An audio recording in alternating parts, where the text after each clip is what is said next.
வணக்கம். மேல்நிலை 2ஆம் ஆண்டு பொதுத்தமிழ் இயல் 3 திருக்குறள். செய் நன்றியறிதல். அதிகாரம் 11.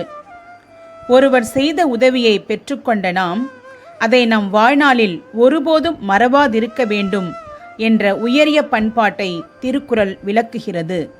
செய் நன்றியறிதல், பிறர் செய்த நன்மையினை மறவாமை.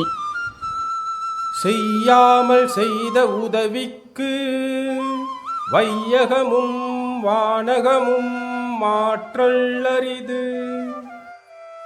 குறள் விளக்கம். தனக்கு ஓர் உதவியும் செய்யாதிருக்கும் போது ஒருவன் பிறருக்கு செய்த உதவிக்கு இம்மண்ணுலகமும் விண்ணுலகமும் ஒப்பாகாது. காலத்தினால் செய்த நன்றி சிறிது எனினும் ஞாலத்தின் மானப் பெரிது. குறள் விளக்கம்.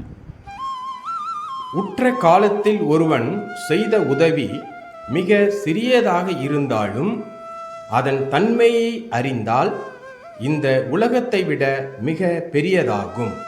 பயன் தூக்கார் செய்த உதவி நயன் தூக்கின் நன்மை கடலிற் பெரிது. குறள் விளக்கம். பயனை எதிர்பாராமல் ஒருவர் செய்த உதவியின் சிறப்பை ஆராய்ந்து பார்த்தால் அது கடலினும் பெரிதாகும். தினை துணை நன்றி செய்யினும் பனை துணையா கொள்வர் பயன் தெரிவார். குறள் விளக்கம். ஒருவன் தினை அளவாகிய உதவியை செய்த போதிலும் அதன் பயனை பெற்றவர் அதனையே பனையளவாக கொண்டு போற்றுவர். நன்றி மறப்பது நன்றன்று, நன்றல்லது அன்றே மறப்பது நன்று. குறள் விளக்கம். பிறர் செய்த நன்மையை மறப்பது அறமாகாது. அவர் செய்த தீமையை உடனே மறந்துவிடுவது அறமாகும்.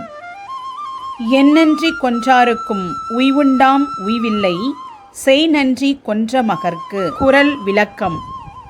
எந்த அறத்தை அளித்தவருக்கும் தப்பிப் பிழைக்க வழி உண்டாகும். ஒருவர் செய்த உதவியை மறந்தளித்தவருக்கு உய்வு இல்லை. இப்பதிவிற்கான வினாக்கள். 1. ஞாலத்தின் பெரிது எது? 2. மறக்கக்கூடாதது மறக்கக்கூடியது எவற்றை? 3. எவற்றையெல்லாம் விட நன்றி உயர்ந்தது? மீண்டும் அடுத்த பதிவில் சந்திப்போம். நன்றி.